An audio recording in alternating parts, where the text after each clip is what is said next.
Hata ubadilishe chief jina uite Taifa Care, tumeikataa. Sasa hata ubadilishe jina ya chief uite Taifa Care, hata ukitaka uite Kenya Care, hata ukitaka uite Afya Bora, sisi tumekataa. Hiyo chief utadisband.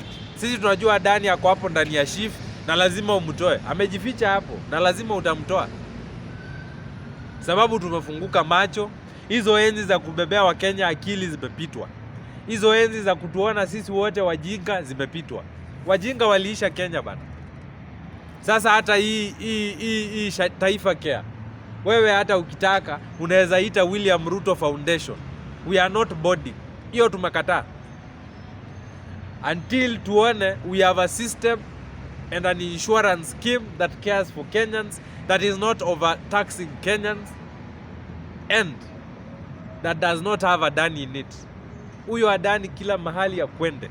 Na hata hii mambo ya JKIA na Ketraco tunaangalia sana. We want to know and we will follow closely on which new company will be contracted to do the transmission lines, on which new company will be contracted kufanya hii JKIA, because atuelewi kwa nini the African Development Bank, a bank that does infrastructure projects all over Africa, a bank that does not have corruption scandals, a reputable institution, was not awarded the JKIA contract to revitalize and to renew that airport and to build the modern runway. Atuelewi kwa nini Adani? Ukitupea Adani mwingine hapo JKIA na hapa Ketraco tunakukujia. Hatujasahau na tunaangalia sana.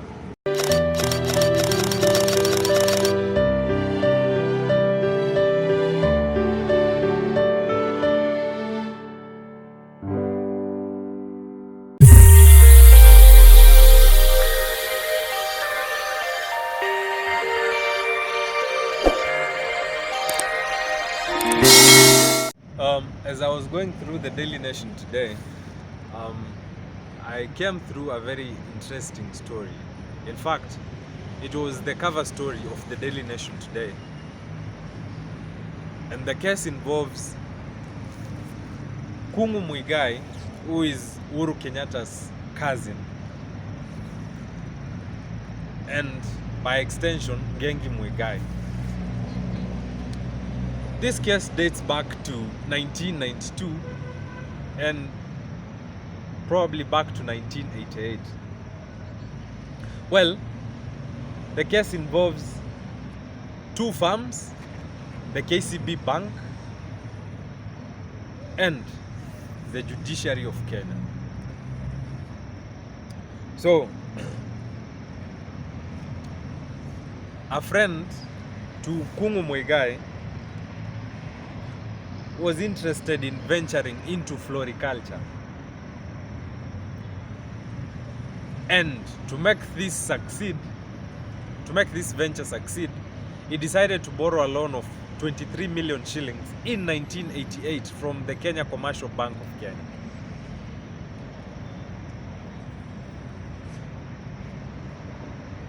The procedure for loans most times involves guarantors. Kungu Muigai found himself into the entire mix of the 443-acre land scandal because he was the guarantor to his friend who was securing the loan. His friend's company is referred to as Benjo Amalgamated.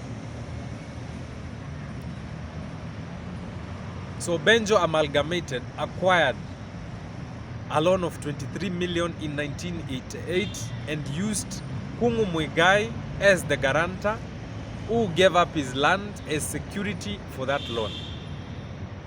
Benjo Amalgamated also gave up 2 parcels of land as security for that loan. This was to fulfill the loan procedures in the Kenya Commercial Bank, and by extension in most banks in Kenya. There has been a tussle over the piece of land belonging to Kungu Muigai, who was the guarantor, for more than 10 years now. This story piqued my interest because Kungu Muigai petitions for the removal of 10 judges from the judiciary of Kenya. These 10 judges include 6 Court of Appeal judges and 4 Supreme Court judges. You would understand, if 4 Supreme Court judges are dismissed from office, that would entirely cripple the Supreme Court of Kenya, which is the apex court in the land of Kenya. So this is a case that holds too much weight and is of national interest. I understand now why the Daily Nation decided to feature this story as their cover story. You would ask yourself, how did Kungu Muigai get himself into this entire scandal? And how his name has been dragged all through the years, even though he was not the initial borrower of the loan. According to Kungu Muigai, through his lawyer Paul Muite, it appears there was a conspiracy between the KCB Bank and the lawyer representing the KCB Bank to defraud. Kungu Muigai was the guarantor of his prime property in Kiambu, a 443-acre land. Because you would ask yourself, if Benjo Amalgamated, the initial borrower of the loan, was unable to repay the loan, wouldn't it be prudent and procedural to auction Benjo Amalgamated before you auction the guarantor of the loan? Because in KCB's defense, in the case that has been in the courts since 1992, KCB says that Benjo Amalgamated was unable to pay the 23 million that KCB loaned that company for the floriculture venture. In its defense, the company referred to as Benjo Amalgamated says the KCB Bank did not release the remaining amount of the loan. Yes, the agreed amount for the loan was 23 million, but Benjo Amalgamated says it did not receive the last batch of the loan. And it says this disadvantaged and disenfranchised the company to the point that it was unable to export, say, the vegetables or the flowers that it had grown. And this led to extreme losses. And this is part of the reason why Benjo Amalgamated was unable to pay back the loan. And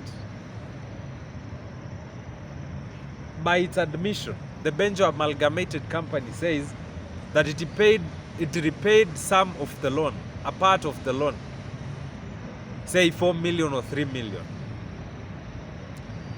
The interesting twist comes in when the KCB Bank says it probably misplaced the initial file and it does not have the initial documents that regard to that loan. I think that was in the era when loans and most bank activities were not digitized. So the case got complicated when KCB Bank said it lost the physical file relating to that loan, and the KCB Bank said the Benjo Amalgamated company was unable to repay the loan, and therefore the KCB Bank saw it wise to proceed with the auctioning of the properties that were used as security for the loan. But it is quite peculiar and interesting that the KCB Bank decided to auction the land belonging to the guarantor of the loan and not the initial borrower of the loan. In its contest of what has been happening, the Muiru Estates company that belongs to Kungu Muigai and the Benjo Amalgamated company have reiterated that there was not found a consent order that okayed the auctioning of the properties of the guarantor or the initial borrower of the loan. So the KCB Bank acted outside the law to auction the properties, especially the land belonging to Kungu Muigai. And I am not trying to sanitize it.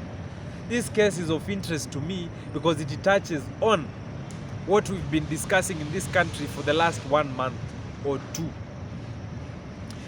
The bribery in the judiciary, the forgery in the judiciary, and the replacement of jurisprudence with jurispesa. And we have to go down the rabbit hole to get to the bottom of where the rain started beating us in the judiciary, which we expected should be incorruptible. So this case is of interest to myself and many Kenyans because Kungu Muigai proposes and petitions for the dismissal of 10 judges, 4 from the Supreme Court of Kenya and 6 from the Court of Appeal. I hope that his petition succeeds and his petition is upheld, and I hope the 4 Supreme Court judges are sent home and the 6 Court of Appeal judges are sent home, so that we set a precedence that the judiciary of Kenya should be beyond reproach and should be incorruptible, should be transparent, and should shun bribery and push for justice and equality for all Kenyans. One would ask himself or herself, why is Kungu Muigai petitioning for the removal of 10 judges? The reason why Kungu Muigai is petitioning for the removal of these judges is because he says and he maintains that the 10 judges who've handled this case over the years have been biased. And probably they have been conniving with the KCB Bank to defraud him of his prime property, which the KCB Bank has undervalued by far. When the KCB Bank was auctioning the land, the Kiambu land, the 443-acre prime property land, the bank auctioned the property for 70 million shillings in 2007. If we are to be honest, would a 443-acre land in Kiambu County, Apatu, cost 70 million? If we are to be honest, you know the price of an acre of land in the vicinity of Nairobi. It is impossible. So it appears he has a very strong case against the 10 judges, and we as Kenyans should support him because we want these judges gone.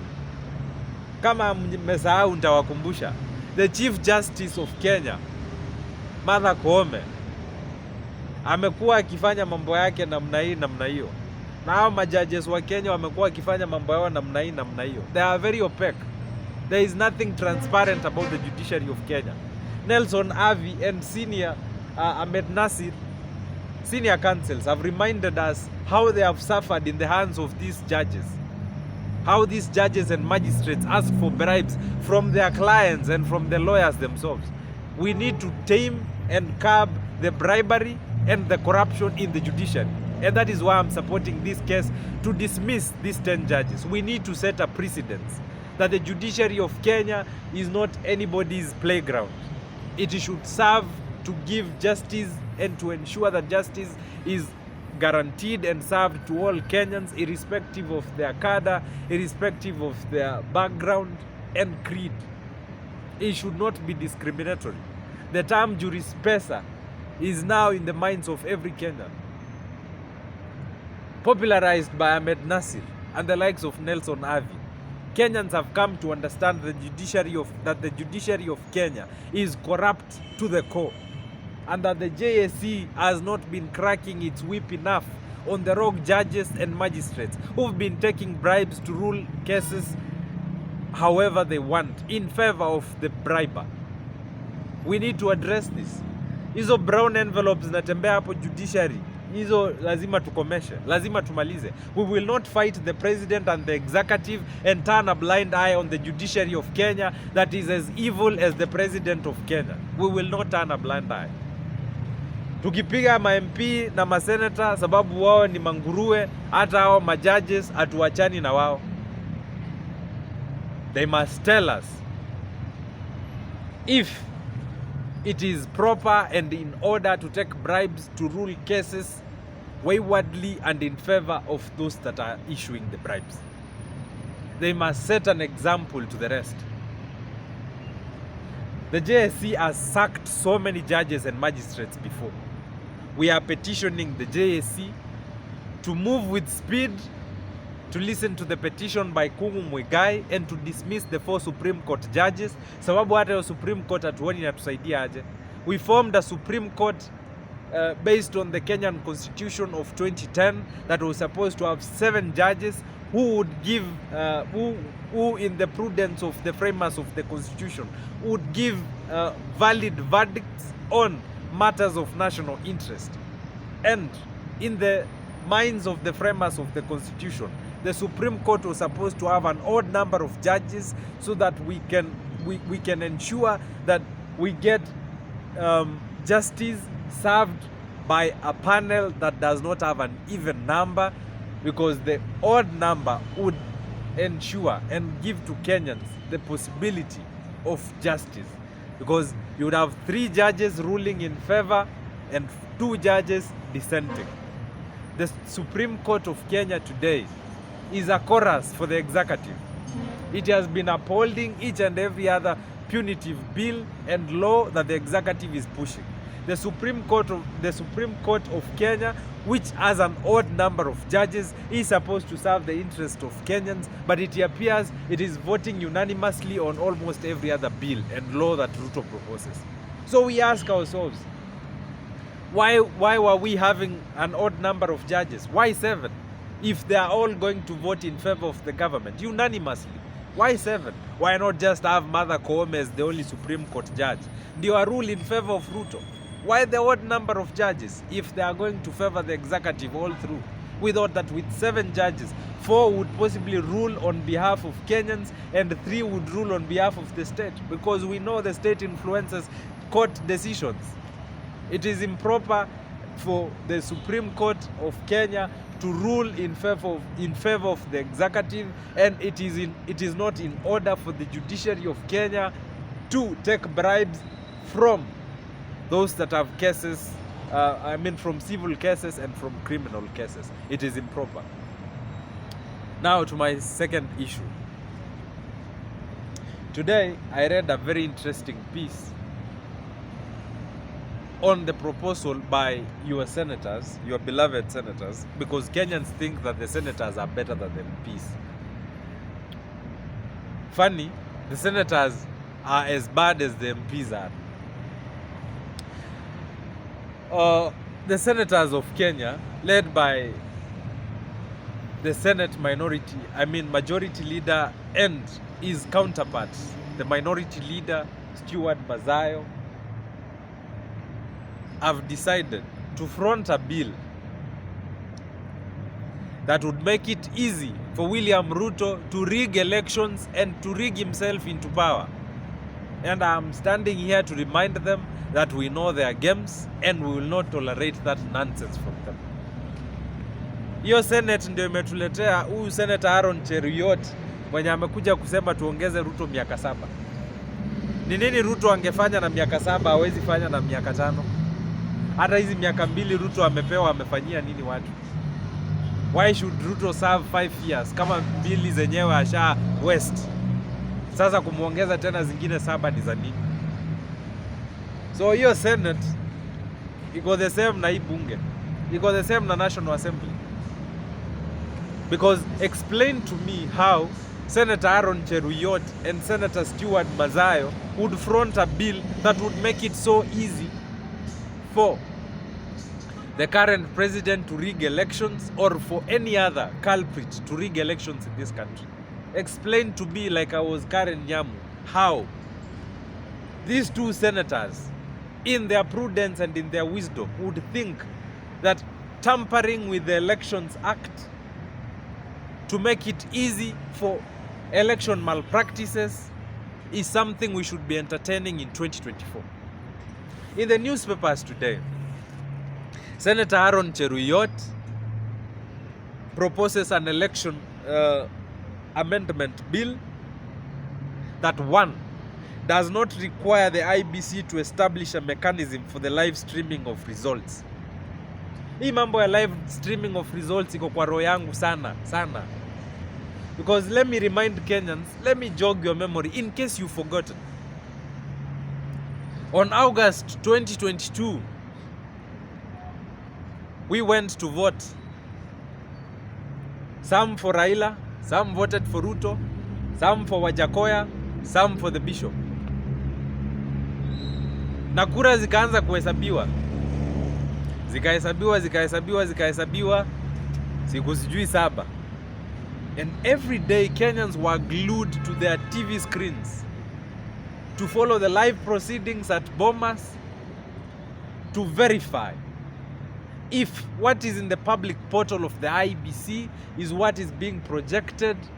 I mean, to verify, I mean, what is in the public portal of the IBC is what is being projected live at Bomas. Kenyans tallied the results by themselves. The media stations in Kenya tallied the results on behalf of Kenyans, and the IBC was also tallying the results live at Bomas.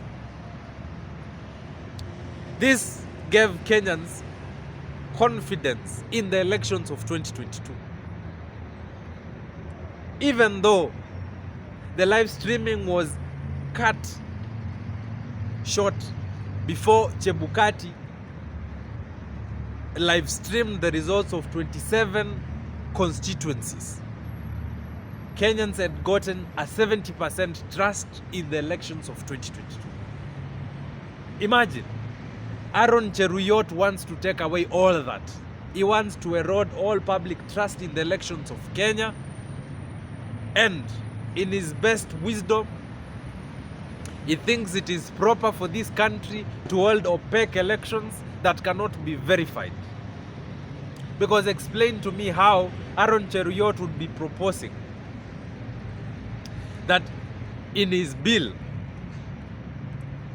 there shouldn't be a requirement for the live streaming of results from the IBC. Si hawa jamaa wanataka kutuibia mchana tukiona. Mtakubali? Si nyinyi mliona mambo ilifanyika hapo Bomas, marungu zikatembea, si mnakumbuka? Si Chebukati alilimwa. Sababu hawa jamaa wanaelewa that elections za Kenya ni pata potea. And imagine with the transparency that we had in 2022, the server issue notwithstanding, we still felt that the elections were opaque. Because explain to Kenyans how Chebukati did not announce results for the 27 constituencies. Explain to us. Because the live streaming was cut short just before Chebukati showed us the results of the 27 constituencies. To today, as a Kenyan, I cannot in any way speak in public confidence claiming that I know who won presidential elections in Kenya in 2022. Sababu sijui nani aliwin in those 27 constituencies. Explain to us why the IBC cut the live streaming at Bomas. Kwa nini? The live streaming at Bomas should have gone to the very end. Chebukati should have projected results for the 27 remaining constituencies to the end. What was the rush for? What was the rush for? Kwa nini tuzimiwe live streaming pale Bomas na sisi tunataka kujua nani ameshinda kwa hizi 27 constituencies? And with that dissatisfaction in mind, Aaron Cheruyot wants to make it worse. That hii bill ikipita, hiyo live streaming ya Bomas hamutawahi iona tena. You would imagine. I have been contesting the elections of 2022 to this very date because, one, The live streaming was cut prematurely. 2, Chebukati did not project the results of the 27 constituencies. And 3, because the servers of the IEBC were never opened. The IEBC had 7 servers, if I'm not wrong. The IEBC only opened 4 servers, the non-essential ones. 3 servers that actually held the elections and that would have evidence of election tampering were never opened. So explain to me how the Kenyan elections of 2022 were transparent. Because the outgoing US ambassador, Meg Whitman, that rogue woman, told us that the elections were transparent. Transparent how? If we cannot verify what was in the servers, the 3 remaining servers. If the results of the 27 constituencies, which we do not know if they were verified, were never projected live at Bomas. And to add on to that dissatisfaction and mistrust in the IEBC, Senator Aaron Cheruiyot wants to do away with the live streaming of results. Iyo mutakubali? Senator Aaron Cheruiyot in his bill also proposes that the provision on what should be done if the election results differ, both the physical and the electronic. Senator Aaron Cheruiyot anataka kutuambia kama results za the physical documents na zile za electronic hazitafanana, msiulize. Kwamba leo kwa polling station yenu nyinyi mlijua Ruto alipata kura 2 ama 1 ama hata kupata kitu, sababu sijui nani atapigia Ruto kura. Hata familia yake sijui kama itampigia kura, sababu kura yake ni hiyo 1 tu. Hata hao CS wake sioni wakimpea kura. Hata Kimani Ichung'wah sioni akipigia Ruto. Ni kumsifu tu anamsifu. In your polling station yenye Ruto amepata 0.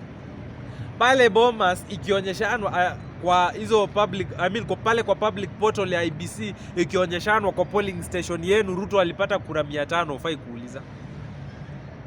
Hiyo ni mambo gani? Hiyo ni maneno gani jameni? In his bill, Senator Aaron Cheruiyot also proposes the omission of the requirement that invalidates results if the IBC doesn't transmit or publish the results in an electronic format. Kwa ufupi, huyu jamaa anasema koti isikatae matokeo ya uchaguzi kama hayo matokeo ya uchaguzi hajakuwa transmitted electronically. Anajaribu kusema yani nyinyi wa Kenya mngojee hizo form 34A ziletwe physically Bomas, msingojee zifanywe electronic transmission, na zikikosa kufanywa electronic transmission msiulize. According to the current provisions of the Elections Act, kura za Kenya zinafaa zikuwe transmitted electronically, and the returning officers should also take the physical forms physically to Bomas for verification. Iangaliwe kama the results that are in the public portal ndio the same ziko kwa the physical document that has been signed by the returning officers and by the observers of the political parties, as well as if there are any independent observers. Aaron Cheruiyot anawaambia nyinyi wa Kenya msiulize kura zikikosa kutransmitiwa electronically, msiulize. Hii mambo tunarudi manual kwa nani? Hii Kenya ama ingine? Mnataka kufanya hii Kenya kama Uganda? Ati kura zinapigwa tu ceremonial. Vile mmefanya public participation ikakuwa ceremonial. Leo hii wewe unajua vizuri ukiitwa public participation ya serikali unaenda kujaza Bomas bure tu. Hata unajua vizuri hawatasikiza. Leo hii tukiambiwa tuende public participation sijui ya sheria gani, Wakenya hawataki kwenda. Wameona hawa jamaa tunawaambia alafu wao wanajiambia mambo yao. Ati tuliona Aaron huyu Cherargei akisema Wakenya walisema wanataka miaka iongezwe ikuwe 7. Wakenya wa gani? Sisi tulikataa hapa bunge la wananchi, tukakataa kule. Mimi nilijipeleka mwenyewe pale KICC nikakataa, na Wakenya walikataa kwa memoranda zenye walituma. Sasa Cherargei alikuwa anaambia Wakenya wagani ati Wakenya wamesema hii mambo ya miaka 7 iko sawa. Hawa jamaa wametubeba sana. Aaron Cheruiyot amefile a case against Nelson Amenya. Nelson Amenya, kwa wenye wanaweza kuwa wamjui, ni that brilliant young man who filed a case against Adani and blew the whistle against the Adani deals. Kijana akasema nyinyi mnaibiwa. Huyu Adani amekuja kunyonya Kenya na wako na mkataba na deal na akina Ruto vile watakulia Kenya. Hii Ketrako ilikuwa inaenda kwa Adani, ilikuwa inaenda kwa Ruto. Hii chief yenye nasikia saa hii Ruto anaita sijui Taifa Care, ilikuwa inaenda kwa Ruto, sio kwa Adani. Adani ni jina tu inatumika. Adani apate yake au kwa serikali wapate yake. Sinyi mnajua Adani alikuwa ameongana, si alipeana pesa? Kama NTV ilipost hiyo conversation between Wetangula na Adani akitisha pesa yake. Sinyi mnaona hii maneno ni ukweli? Aaron Cheruiyot filed a case against Nelson Amenya, which we are demanding for its withdrawal. We are demanding for the withdrawal of the case against Nelson Amenya, because Nelson Amenya is a patriotic Kenyan who cares for this country to his last blood. Nelson Amenya hana makosa yote, ni kupenda tu nchi yake. Wewe Senator Aaron Cheruiyot, tumekuambia na nitarudia, sisi kama vijana wa Gen Z tumesema hiyo kesi umekea Nelson Amenya utoe, na hatukuogopi. Hiyo kesi umekea kijana mwenzetu, hiyo utoe. Hakuna mambo mingi, sisi tunawajua vile mnafanya. Hata ubadilishe chief jina uite Taifa Care, tumeikataa. Sababu si ati jina ndio shida ya chief. Shida ya chief Ruto anaelewa. Hakuna referral system in Kenya. The patient records in Kenya are not digitized. The SHA system is very slow. Payments zimekuwa zikifanywa kwa SHA as reflect kwa patients na kwa accounts zao. In Kenya, patients are forced to pay out of pocket for expensive medical services. The insurance scheme ya health in Kenya imeflop. Haifanyi kazi. Hata Wakenya wanasema hii NHIF ilikuwa vibaya, lakini haikuwa vibaya namna hii.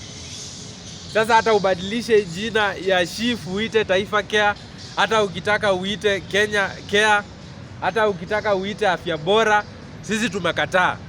Hiyo chief utadisband. Sisi tunajua Adani yako hapo ndani ya chief na lazima umtoe. Amejificha hapo na lazima utamtoa. Sababu tumefunguka macho. Hizo enzi za kubebea Wakenya akili zimepitwa.